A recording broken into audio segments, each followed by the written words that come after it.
Bir ülkenin sahip olabileceği en muazzam, en stratejik adaya bakıp keşke bu ada hiç var olmasaydı ya da madem oldu bari denizin dibine batsaydı dediğini düşün. Kendi vatanının sınırları içindeki bir toprak parçası için ediliyor bu söz. Sıradan biri söylese düpedüz delilik, hatta vatan hainliği derdin herhalde. Fakat bunu söyleyen tarihin en keskin stratejistlerinden biriydi. Bugünkü derinlemesini incelememizin merkezinde bu sarsıcı sözün sahibi var. Damakatasas'ın oğlu, Sparta'nın o az konuşan ama çok gören bilgesi Hilon. Sadece ağaç altında oturup aforizmalar üreten bir düşünürden bahsetmiyoruz bugün.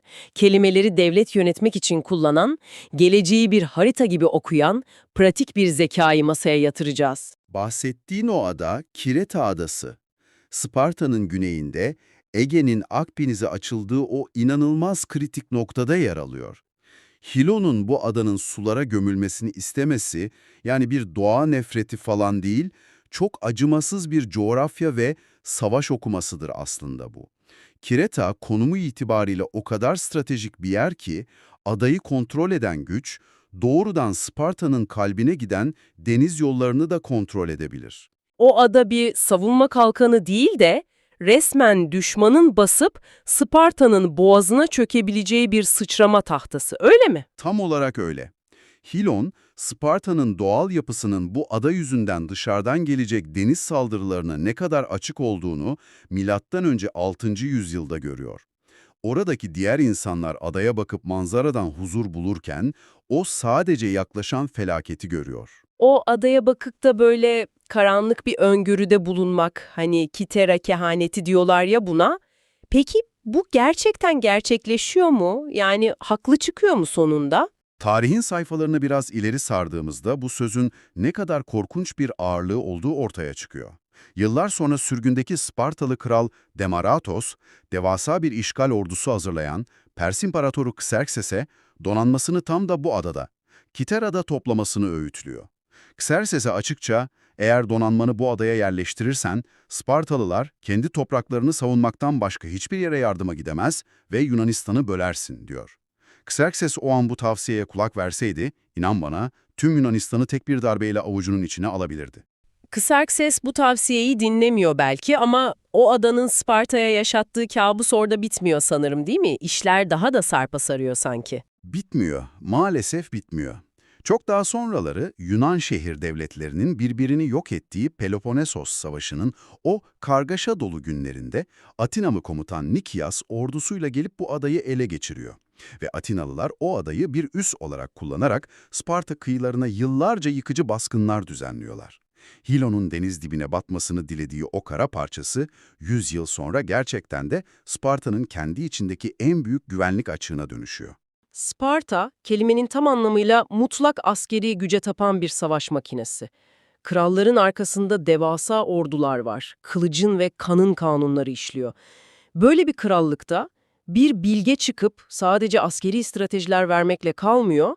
Hani bu kralların yanına birilerini koymalıyız, onların kararlarını denetlemeliyiz diyor. Bu sistem, yani bu anlattığın şey günümüzdeki güçler ayrılığı ilkesinin resmen antik versiyonu. Peki bu adam nasıl hayatta kaldı?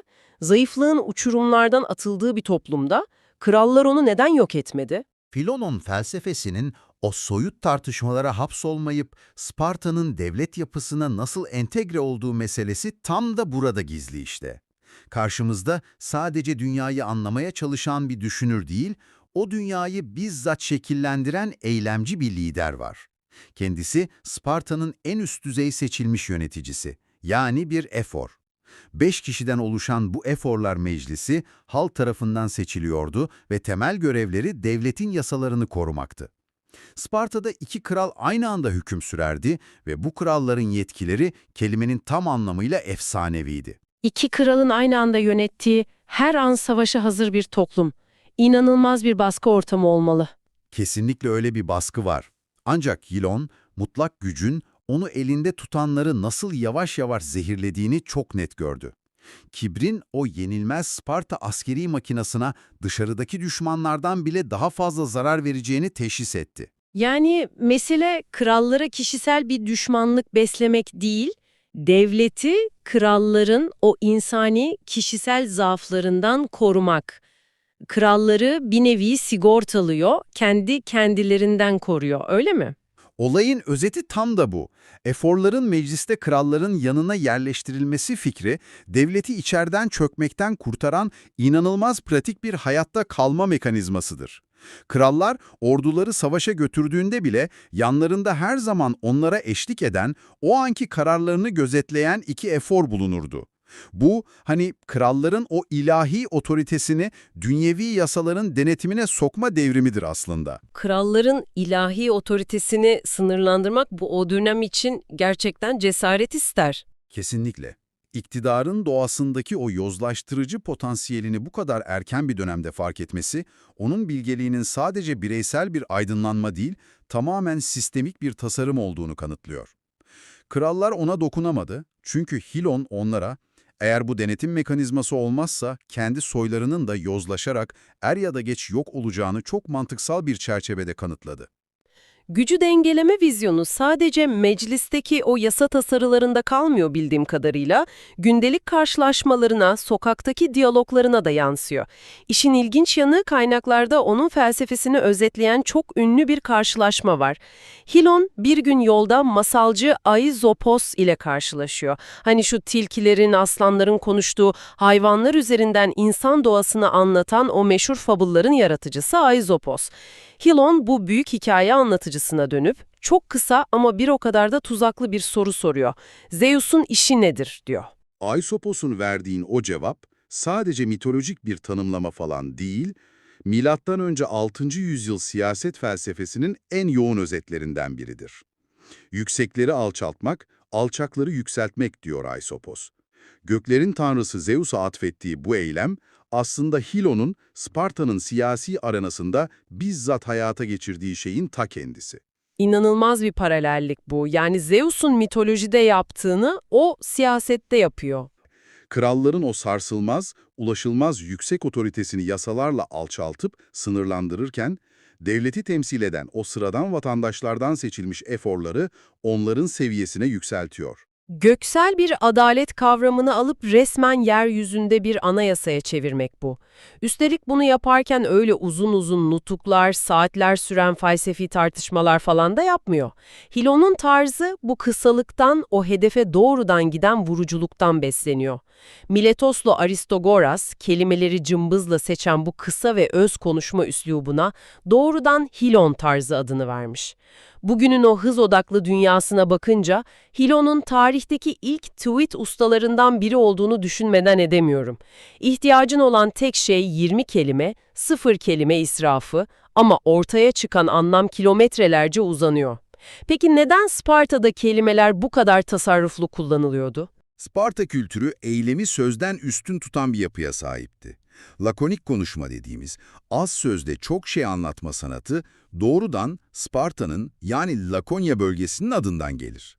Askeri bir toplumda uzun felsefi tartışmalara, o Atina'daki gibi süslü retoriklere yer yoktur, emirler ve kararlar net, keskin ve tartışmaya tamamen kapalı olmalıdır. Hilon'un insan doğasına dair gözlemleri de bu, Hilon tarzı kısalığın en maskesiz örnekleridir. İnsanın zayıflıklarını o kadar iyi tahlil eder ki, bir gün ona dünyadaki en zor şeylerin ne olduğunu sorduklarında verdiği cevap, fiziksel bir engelden ziyade insanın kendi zihniyle verdiği savaşa işaret eder. 3 şey sıralıyor: sır saklamak, boş zamanı iyi kullanmak ve haksızlığa katlanabilmek. Bunu dinlerken sen de bir düşün. Kendi hayatına, şu modern çağın koşturmacasına bak. Bu üçünden hangisi seni en çok zorluyor? Sana emanet edilen ağır bir sırrı dudaklarının ardında kilitli tutmak mı? Sahip olduğun o nadir boş vakti ekran kaydırarak heba etmemek, kendini inşa etmek için kullanmak mı? Yoksa uğradığın bir haksızlığı elinden hiçbir şey gelmeden yutkunarak izlemek mi? Hangisi senin zayıf noktan? Bu sorular bugün bile insanın canını yakıyor. Bu 3 kuralın antik Sparta'daki o psikolojik mekanizmasını anlamak da ayrıca çok çarpıcı. Sır saklamak, o dönemde kelimenin tam anlamıyla bir ölüm kalım meselesiydi. Sparta, sürekli bir köle isyanı korkusuyla ve dış düşman paranoyasıyla yaşayan inanılmaz kapalı bir toplumdu. Helotlar, değil mi? Sayıca Spartalılardan çok daha fazlalar ve her an isyan edebilirler. Herkesin bir arada yemek yediği, sürekli gözetim altında olduğu böyle komünal bir yapıda bilgiyi kendine saklayabilmek, insanın o bilme ve bildiğini diğerlerine gösterme kibrini yenebilmesini gerektiriyordu. Bu, zihinsel bir işkenceye direnmek gibidir aslında. Peki ya boş zamanı iyi kullanmak, yani sürekli talim yapan, savaşa hazırlanan bir toplumda boş zaman ne anlama geliyordu ki? Sparta askerleri, agoge adı verilen çok acımasız bir askeri eğitim sisteminden geçerdi. Onların boş zamanı demek, sadece savaşmadıkları anlar demekti. Bu zamanı rehavete kapılarak değil, fiziksel ve zihinsel disiplinlerini her an koruyarak geçirmeleri gerekiyordu. Modern çağda boş zamanı yönetememek sadece tembellik olarak görülür, ancak Sparta'da bu, bir sonraki savaşta kalkan duvarının çökmesi ve vatanın kaybedilmesi demekti. Kalkan duvarında bir kişinin bile gevşemesi, tüm hattın çökmesi demek. Çok mantıklı. Peki ya haksızlığa katlanmak? Haksızlığa katlanabilmek meselesi ise son derece katı, hiyerarşik bir toplumda kişisel onuru zedelendiğinde bile devletin veya sistemin bekası için o yakıcı isyan duygusunu dizginleyebilmeyi, büyük resmi görebilmeyi talep ediyordu. O zaman Hilo'nun gündelik yaşam için verdiği diğer o acımasız tavsiyeler de sadece birer ahlak kuralı falan değil, doğrudan bu sistemde hayatta kalma rehberi. Örneğin şölende dilini tut diyor. Şarabın aktığı, maskelerin düştüğü, o ziyafet sofralarında konuşurken nasıl açık vereceğini, susarken etrafı nasıl gözlemleyebileceğini hatırlatıyor. Masraflı ve gösterişli düğünlerden kaçın uyarısı da çok ilginç mesela. Düğün masrafının devletin bekasıyla ne ilgisi olabilir ki? Sparta felsefesi, lüksü, gösterişi ve bireysel zenginliğin sergilenmesini o sistem için kelimenin tam anlamıyla bir zehir olarak görüyordu. Onlar için eşitlik hissi, en azından elit vatandaşlar arasındaki o birlik duygusu her şeyden hayatiydi. Gösterişli bir düğün yapmak, toplumun geri kalanına üstünlük taslamak demekti ve bu, o kalkan duvarında beraber savaşmak zorunda olan askerler arasına kıskançlık tohumları ekerdi. Kıskançlık, bir askeri birlik için ölümcül bir zaaf. Komşuyu kötülememek, yaşlılara mutlak saygı göstermek, başkasının düşüşüne, talihsizliğine asla gülmemek, utanç verici bir kazançtansa doğrudan zararı tercih etmek, bunların hepsi toplumsal yapıştırıcı görevi gören, o küçük ve sürekli tehdit altındaki toplumun içten çürümesini engelleyen kilit taşı kurallardır. Kaynakları incelerken bir yandan da o dönemin kodlarını olduğu gibi filtresiz görüyoruz. Örneğin Hilon'a atfedilen "kimseyi tehdit etme kadınca bir davranıştır" sözü var kaynaklarda. Bunu bugünün modern değerleriyle yargılamadan antik çağın güç ve cinsiyet algısını nesnel bir aynada bize yansıtması açısından okumak bence çok önemli. Tarihi kendi bağlamı içinde anlamak zorundayız. Bu temel kural. O dönemin katı Sparta toplumunda fiziksel bir eyleme dönüşmeyen, sadece havada asılı kalan sözlü bir öfke veya bağırıp çağırma, doğrudan eylem gücünden yoksun olmanın bir göstergesi olarak kabul ediliyordu. Sparta her zaman eylem bekler, sözünü yerine getiremeyecek olanların, gücü yetmeyenlerin kuru tehditler savurmaktansa tamamen sessiz kalmasını isterdi. Güçsüzlükle bağdaştırdıkları bu durumu da dönemin o ataerkil yapısı gereği cinsiyetçi bir dille ifade etmişlerdir. Ama öyle tavsiyeleri var ki dönemin kültürel kalıplarını tamamen aşıp bugünün modern dünyasında bile adliye koridorlarında yankılanıyor. Kefil ol, al başına belayı diyor adam. Milattan önce söylenmiş bu sözün bugün hala bankalarda, mahkemelerde aynı yakıcılıkla geçerli olması insan doğasının ve o merhamet kibrinin aslında hiç değişmediğini gösteriyor. Neden antik çağda bu kadar kritikti bu kefalet meselesi? Antik Yunan'da borç hukuku son derece acımasızdı.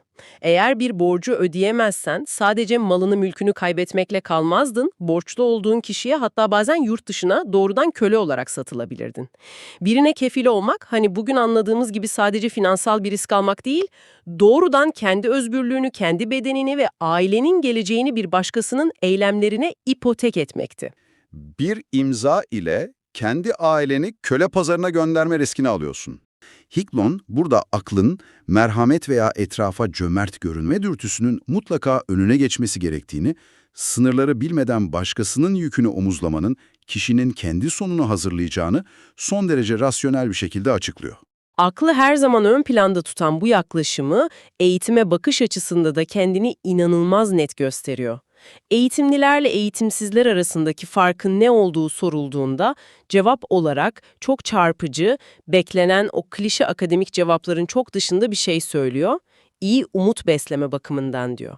Umut kelimesi genelde karanlıkta oturup mucize beklemek gibi pasif, soyut, hani biraz da romantik bir eylem olarak gelir aklımıza.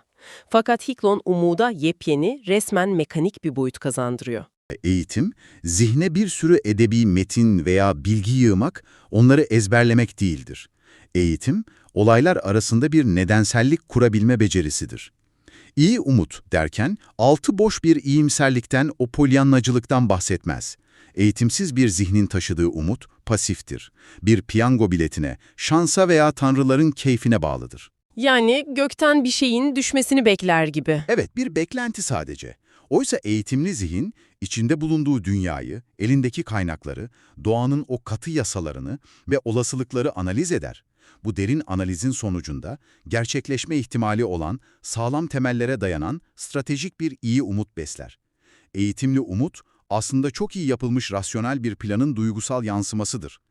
Karanlıkta oturup güneşin doğmasını umut etmek yerine hangi iki taşı birbirine sürterse kıvılcım çıkaracağını bilmek ve o ateşi yakmayı umut etmektir. Zihni bu kadar net, iradesi çelikten, sınırlarını böylesine kusursuz çizen, bütün hayatını aşırıya kaçmamak ve duyguları kontrol altında tutmak üzerine inşa eden bir adamın hikayesinin sonu da tabii ki sıradan olamazdı. Beklentilerin tamamen aksine sinematografik ve inanılmaz dramatik bir final bekliyor bizi. Odak noktamızı o disiplinli Sparta sokaklarından alıp Pisa'ya, antik olimpiyat oyunlarının yapıldığı o tel kokulu, kumlu devasa arenaya çeviriyoruz bugünkü yolculuğumuzun sonunda. Antik olimpiyatlar bugünkü gibi sadece bir spor müsabakası falan değildi. Şehir devletlerinin onurlarını ortaya koyduğu, kazananın neredeyse yarı tanrı statüsüne eriştiği kutsal ritüellerdi bunlar. Hilon'un oğlu bir yumruk dövüşünde antik dönemin eldivensiz kemik kıran o en acımasız müsabakalarından birinde yer alıyor. Kuralların çok az olduğu, dayanıklılığın ve saf cesaretin konuştuğu bu arenada rakiplerini tek tek devirerek olimpiyat birincisi oluyor. Bir Spartalı için bundan daha büyük bir gurur olamaz herhalde. Tüm hayat felsefesini disipline, güce ve yiğitliğe adamış bir Sparta bilgesi için bir baba olarak oğlunun o stadyumda kazandığı zeytin dalından taçtan daha büyük bir ruhsal tatmin noktası hayal bile edilemezdi. On binlerce insanın arenayı inleten o sağır edici zafer çığlıkları arasında Hilon yerinden kalkıyor. Yılların bilge devlet adamı kalabalığı yarıp oğluna doğru yürüyor, o kan ve ter içindeki evladına sımsıkı sarılıyor. Ve işte tam o kucaklaşma anında o dudak uçuklatan olay gerçekleşiyor. Oğluyla sarıldıktan hemen sonra bedeni yığılıp kalıyor ve oracıkta can veriyor. İleri yaşının getirdiği o bedensel zayıflık ve organlarının o anki güçsüzlüğü, saniyeler içinde tüm vücuduna şok dalgası gibi yayılan o devasa sevincin, o muazzam gururun şiddetine dayanamıyor. Bir ömür boyu demir bir disiplinle eğittiği, yavaşlattığı, rasyonel sınırların içine hapsettiği bedeni, kontrolsüz bir duygusal dalgayı, mutlak bir sevinci kaldıramıyor. Kalbi, hayatının en büyük coşkusuna kelimenin tam anlamıyla yenik düşüyor. Hayatı boyunca Sparta meclisinde, sokaklarda insanlara aşırıya kaçmamayı öğütle, duygularını dizginlemenin erdemini anlat, kelimelerini bile miligramıyla tart ve bu kontrol ustası adamın, bu kuralcı bilgenin son nefesi saf, mantığın tamamen devre dışı kaldığı, taşkın bir duygu patlamasıyla gerçekleşsin. Kurduğu o serin kanlı, rasyonel sistemden sevginin ve o evlat gururunun gücüyle adeta firar ederek hayata veda ediyor. Heykelinin altındaki mermere kazınan o son cümle, onun hayatındaki bu ihtişamlı çelişkiyi tarihe emanet ediyor aslında. Bilgeliğiyle 7 bilgelerin birincisi Hekalon'a can verdi, yiğitliğiyle taşlanan Sparta. Bilgelik ve yiğitlik, aklın o hesaplanmış soğukkanlılığıyla kalbin lav gibi akan taşkınlığı. Birbirine zıt görünen bu iki mefhum, onun ölümünde inanılmaz kusursuz bir şekilde birleşiyor. Demin 7 bilgelerin birincisi dedin o heykel yazıtı için. Tarihi sadece kılıçlarla, savaşlarla değil, fikirlerin o sessiz aktarımıyla okumamızı sağlayan meşhur filozoflar zincirinden bahsediyoruz. Bugün incelediğimiz bu felsefeyi geniş bir perspektife oturtursak, Hilo'nun uzay boşluğunda tek başına duran izole bir zeka olmadığını çok net anlarız. O, 7 bilgeler zinciri içindeki çok kritik, çok kilit bir halkadır. İlerleyen zamanlarda yeni kaynaklara dalıp gerçekleştireceğimiz başka keşiflerde, Delfoy kehanetleri bağlamında adı geçen Meissen gibi diğer büyük düşünürleri de inceleyeceğiz. Bu adamlar tarih sahnesinde birbirinden habersiz, kendi başlarına yaşayan adalar değiller. Felsefenin, devlet yönetiminin ve stratejinin o ortak zeminini besleyen yeraltı nehirleri gibiler. Birinin Sparta meclisinde kurduğu bir cümle, yüzlerce kilometre ötede diğerinin siyasi bir eylemine zemin hazırlıyor. Hilon'u anlamak, antik dünyanın aklının nasıl tuğla tuğla, nesilden nesile inşa edildiğini anlamaktır aslında.